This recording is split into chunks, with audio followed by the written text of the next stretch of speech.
ৰীনা কোৱা ক'ত আছে কৰণ-দা? মই ঘৰতে শুই আছিলো কোৱা ইমান ৰাতিপুৱা ফোন কৰিলা যে মানে কালি আমাৰ দাদা আপোনালোকৰ লগত আছিল নেকি? নাইতো কিয় তাৰ গাড়ীখন এক্সিডেণ্ট হ'ল কি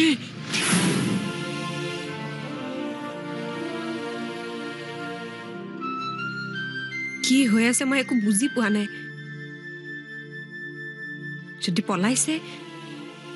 কিমান দিন পলাই থাকিব হুকুমাৰ দা আহিলে ভালেই হ'ল চাওকচোন কি অৱস্থা একদম মানে মানুহটো বিচাৰি পোৱা নাই মই হে ভগৱান মই ৰাতিপুৱা মৰ্ণিং ৱাক কৰিব আহিছিলোঁ দাদাৰ বুলি মই গাড়ীখন ভবাই নাছিলোঁ পিছে ভালকৈ চাওঁতেহে ধৰিব পাৰিলোঁ হয় দাদাৰে গাড়ী কিন্তু দেৱৰাজ ক'ত মানুহখিনিয়ে কৈছে তলত পৰি গ'ল বুলি কি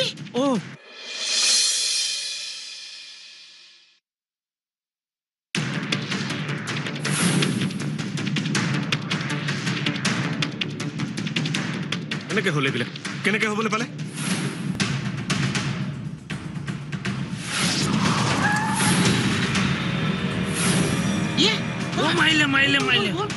মাৰিলে বল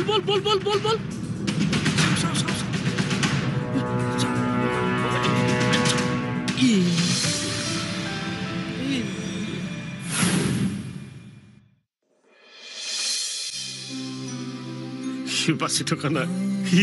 থকা নাই এনেকে কিয় ভাবিছা গাড়ীখনততো সি নাথাকিবও পাৰে নাই সি গাড়ীতে আছিল আৰু সি বাচি থকা নাই হে প্ৰভু মোক কি চাবলৈ জীয়াই ৰাখিলা সি বাচি থকা নাই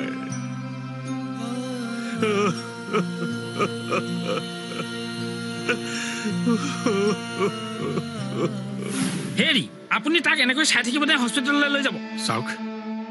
মোৰ ল'ৰাটোৰ এক্সিডেণ্ট হৈছে মই তাৰ ওচৰলৈহে আহি আছিলোঁ মই এতিয়া কোনফালে যাওঁ আপোনাৰ ল'ৰাটো বাচক আৰু এখেত মৰি যাওক নাই মই তেনেকৈ ভবা নাই হেৰি ভবা নাই যদি ভাবা আৰু তেওঁ হস্পিটেললৈ লৈ যোৱাৰ ব্যৱস্থা কৰক তুমি অলপ ধৈৰ্য ধৰাচোন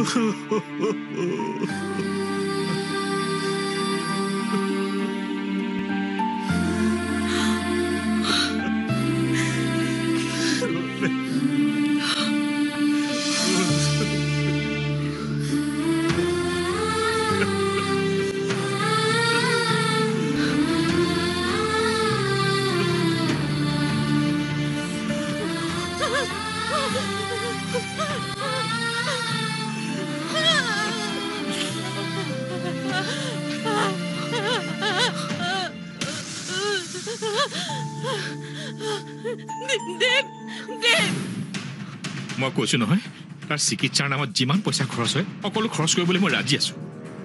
মই আপোনালোকক হাত জোৰ কৰিছোঁ আপোনালোকে তাক হস্পিটেলত নিয়াৰ ব্যৱস্থা কৰক পিছত মই বাকী সকলো চম্ভালিম আমি তাক গৈ হস্পিটেললৈ নিম আমাৰ হাততো গাড়ীও নাই আমি মৰ্ণিং ৱাকৰ কাৰণে আহিছিলোঁ কথা পাতি থকাতকৈ আপুনি তাক হস্পিটেললৈ লৈ যোৱাৰ ব্যৱস্থা কৰক আৰু 1 মিনিটো দেৰি নকৰিব কেনেবাকৈ এখেতৰ কিবা এটা হ'বলৈ হ'লে আপোনাৰ অৱস্থা বেয়া হৈ যাব কিন্তু ধৰ বল ইয়াক গাড়ীত থৈ ধৰ বৰ নিব লাগিব সোনকালে নিব লাগিব তাক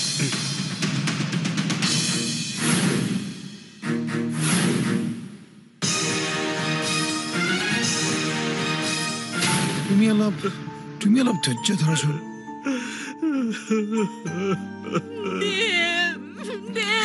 হ'ব সেইটো ধৈৰ্য ধৰকচোন আহিব আপুনি ক'ত আছে সি ধৈৰ্য ধৰকচোন বাইদেউ আপুনি ধৈৰ্য ধৰকচোন বাইদেউ দেৱৰাজ একো হোৱা নাই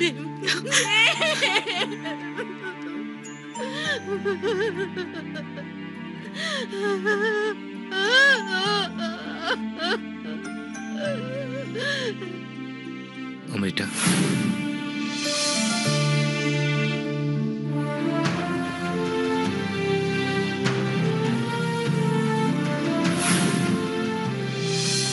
বেছি কান্দা কাটা নকৰিবাচোন তুমি আমাৰ ঘৰলৈ যোৱা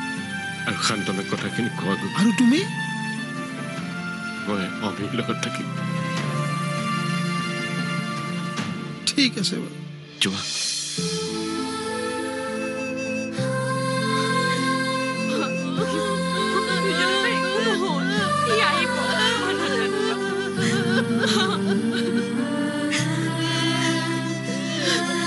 That's আমি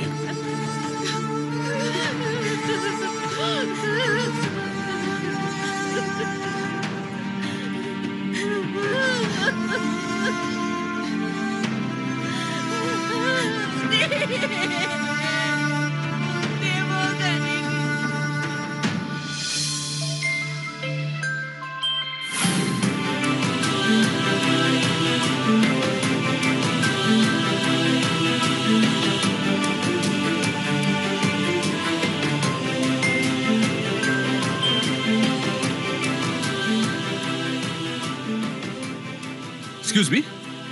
আপুনি ক'লৈ যায় পেচেণ্টজন কোন হয় আপোনাৰ মই এই ল'ৰাটোক আপোনালোকৰ দায়িত্বত এৰিলোঁ মই এতিয়া যাওঁ মই আকৌ আহিম তেনেকৈ যাব নোৱাৰিব নহয় ফৰ্মেলিটিজখিনি ফিল আপ নকৰাকৈ কেনেকৈ যাব চাওক মোৰ ল'ৰাটোৰ এক্সিডেণ্ট হৈছে মই তাৰ ওচৰলৈ আহি আছিলোঁ আৰু আহি থাকোঁতে ৰাস্তাত মই ইয়াক খুন্দিয়ালোঁ ই ক'ৰ ল'ৰা কি কথা মই একোৱেই নাজানো যি খৰচ হয় মই সকলো বহন কৰিম মাত্ৰ এতিয়া মোক যাবলৈ দিয়ক মোৰ ল'ৰাটোৰ কি হৈছে মই এতিয়ালৈকে একো গমেই পোৱা নাই বুজিছোঁ কিন্তু এটলিষ্ট আপোনাৰ এড্ৰেছটো দি থৈ যাওক নহ'লে আমাৰ পেচেণ্ট চাবলৈ অসুবিধা হ'ব নৰ্মেল কেছ হোৱা হ'লেও বেলেগ কথা আছিল এইটো যিহেতু এটা এক্সিডেণ্ট কেছ ঠিক আছে ক'ত কি লিখিব লাগে আপুনি মোক কওক মই লিখি দিম ঠিক আছে আহক মোৰ লগত নাকান্দিবা মামী মোৰ ছোৱালীজনীৰ কি গতি কৰিলা প্ৰভু তাই তোমাক ইমান বিশ্বাস কৰিছিল কি পাপ কৰিছিল তাই প্ৰভু কিয় এই শাস্তি দিলা তাইক কিয় এই শাস্তি দিলা ছোৱালীজনী কিয় ইমান শাস্তি দিছা প্ৰভু ইমান শাস্তি দিছা তুমি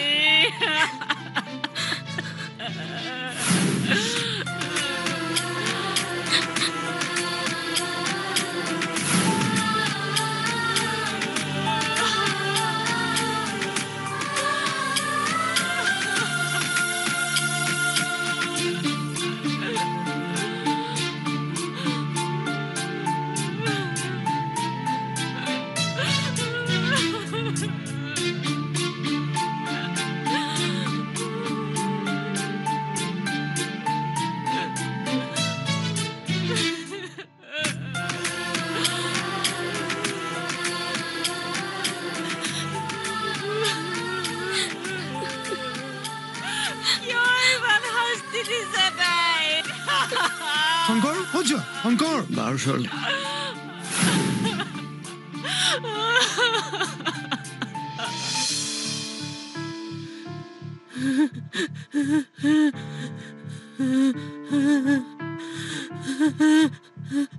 বাইদেউ ইমান নাকান্দিবচোন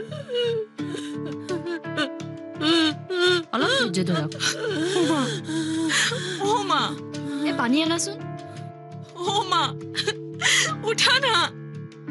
আপুনি অকণমান ধৈৰ্য ধৰকচোন কিয় তেনেকুৱা কৰিছে আপুনি কিয় এনেকুৱাখন কৰিছে আহিল নেকি আহিব নহয় আপুনি অকণমান ধৈৰ্য ধৰকচোন ধৈৰ্য ধৰক বাইদেউ অলপ ধৈৰ্য ধৰকচোন আহিব আহিব বাইদেউ দেৱ নাহিলে মই জীয়াই থাকিব আহিব দেৱ নাহিলে মই মৰি যাম কেতিয়া আহিব দেৱ বাইদেউ সি নাহিলে মই মৰি যাম বাইদেউ নাই দেৱ আহিব আপুনি অলপ ধৈৰ্য ধৰকচোন তাৰ একো নহয় ছাৰ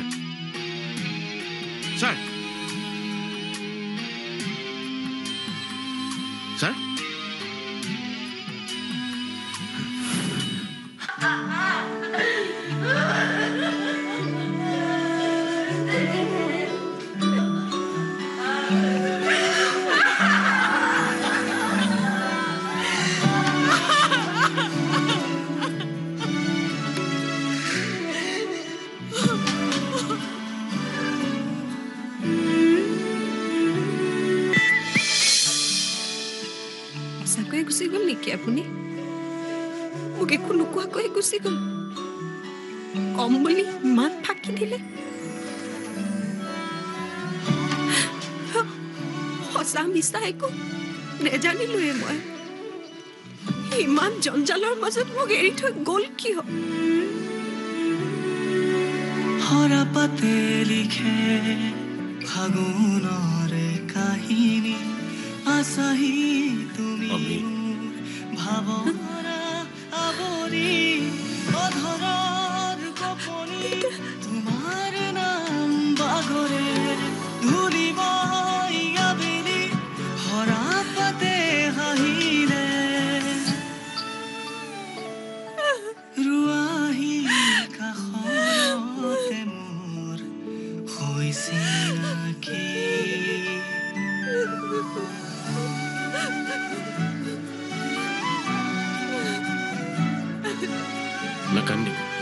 নাকান্দিবি মা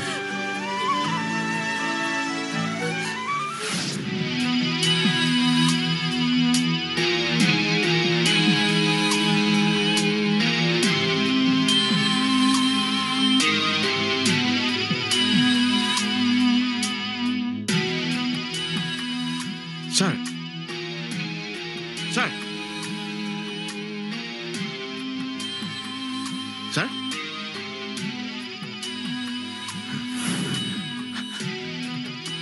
স্যাৰ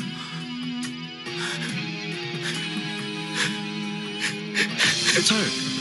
স্যাৰ তেওঁলোকে বিচাৰি আছে ছাৰ আৰু বিচাৰি নোপোৱালৈকে বেয়া কথা নেভাবিবচোন ছাৰ প্লিজ মই আৰু তাক জীৱিত অৱস্থাত নাপাওঁ ছাৰ পাম ছাৰ কিয় নাপাম পাম ধৈৰ্য ধৰক ছাৰ প্লিজ প্লিজ ধৈৰ্য ধৰক ছাৰ একো নহয় আমাৰ দেৱৰ একো নহয় ছাৰ প্লিজ প্লিজ ছাৰ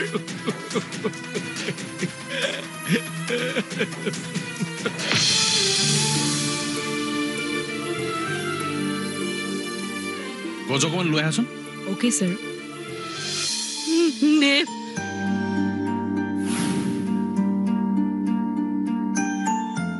দেৱ দেৱক আনি দিম নাকান্দিব দেৱ কলৈ গ'লা তুমি নাকান্দিবচোন আপুনি অলপ ধৈৰ্য ধৰকচোন দেৱৰ একো নহয় ভাগি পৰিছে কিয় আপুনি দেৱ দেৱক পালেনে ক'ত আছে সি আহিছেনে ছাৰ আৰু ঘূৰি নাহে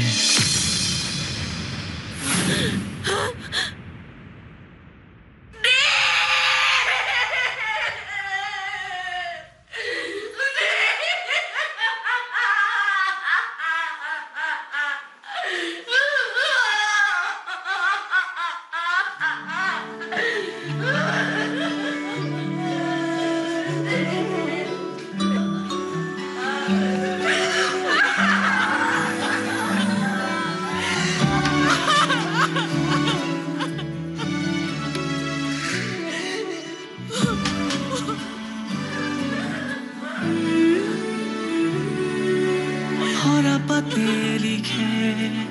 ফাগুনৰে কাহিনী আছাহি তুমি মোৰ ভাৱনা আৱৰি অধৰৰ গোপনি তোমাৰ নাম বাগৰে ধূলিব আবেলি হৰাপাতে হাঁহিলে ৰুৱাহি কাষৰতে মোৰ হৈছে নাকি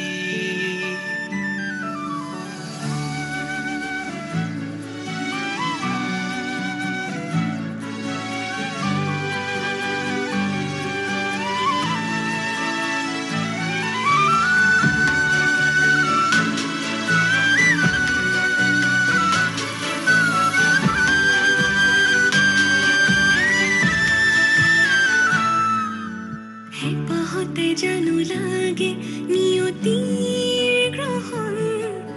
ভগা সপোনৰ শুনো উচুপনি উপজন কথা যে নাচি আঁতৰি যোৱাৰ তথাপি সমাধি আজি ভাল পোৱাৰ সোঁৱৰাই কপে সৰাপা বেদনা হেৰুৱা সময়ৰ সুবাস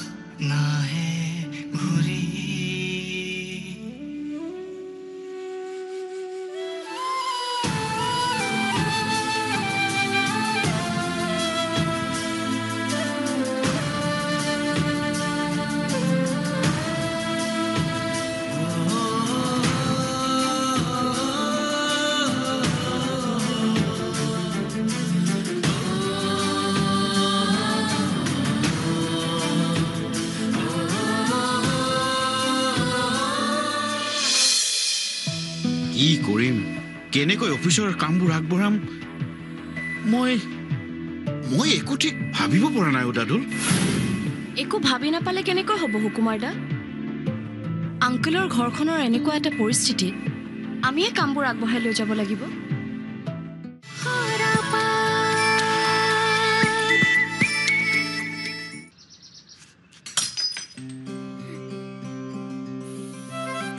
আছে তোমাৰ অশেষ দক্ষতা কৰিব পৰা সপোনৰ চহৰখন শস্য চামলা ফাইনেন্স মিনিষ্টাৰ হোৱা এনে ধন ৰাহি বা দৰদাম যিটোকে নকৰা লাগে ঘৰ চম্ভালি পাই গলা টিম চম্ভালিব পৰাৰ যোগ্যতা লাগে মাত্ৰ সাহস তেতিয়া নিজৰ বিজনেছো চম্ভালিব পাৰিবা আপোনাৰ এই সাহসলৈ যোগাৰ শক্তি ব্ৰিটানিয়া মাৰি গ'ল্ড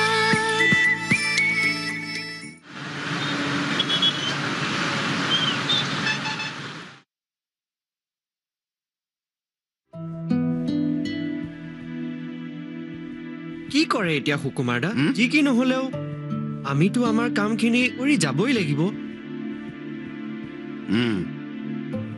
অফিচলৈ আহিছো ঠিকেই কিন্তু কাম কৰিবলৈ একেবাৰে মন যোৱা নাই দাদুল কেনেকৈনো মন যাব নভাবা নিচিন্তাকৈ কথা এটা হৈ গ'ল নিজেই বুজিবলৈ কষ্ট পাইছো ছাৰহঁতক বুজাবলৈতো কোনো ভাষাই নাই মোৰ এই কইনাজনীলৈহে বেয়া লাগিছে বুজিছা বিয়া হোৱানো বেছি কেইদিন হৈছিল গোটেই জীৱনটো কেনেকৈ যে পাৰ কৰিব তাকেহে বাস্তৱক মানি লোৱাৰ বাহিৰেতো কোনো উপায়েই নাই এৰা তাই চাগে ঘৰলৈকে গুচি যাব ঘৰলৈ কিয় যাব নহ'লে ইয়াতনো থাকি কি কৰিব এয়া ভাবিহে মই কৈছো অৱশ্যে তেওঁ বিচাৰিলে ঘৰলৈ যাবও পাৰে সকলোবোৰ বুজাবুজিৰ ওপৰত কথা বাৰু সেইবোৰ বাৰু তেওঁৰ ঘৰৰ কথা যি কৰে কৰিব কিন্তু আমি এতিয়া কি কৰোঁ ছাৰটো আৰু এতিয়া ঘপককৈ অফিচলৈ নাহিব এতিয়া অফিচৰ বেছিখিনি কথা আপুনিয়ে জানে আপুনি কি ভাবিছে হুকুমাৰ দা মোৰ মূৰত হৰকখন ভাঙি পৰা যেন লাগিছে কি কৰিম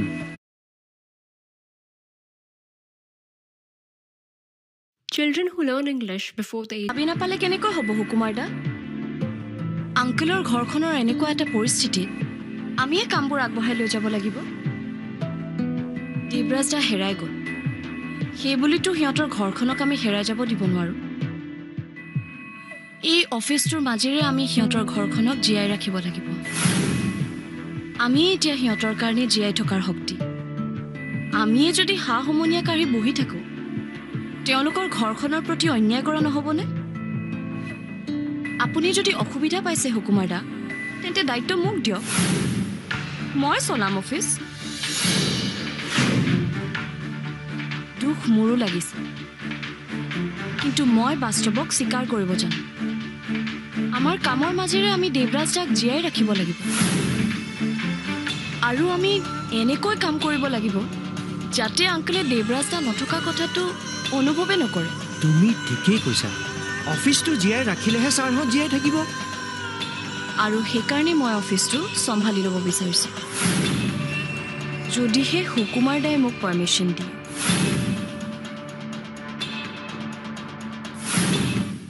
बहुत जानू लागे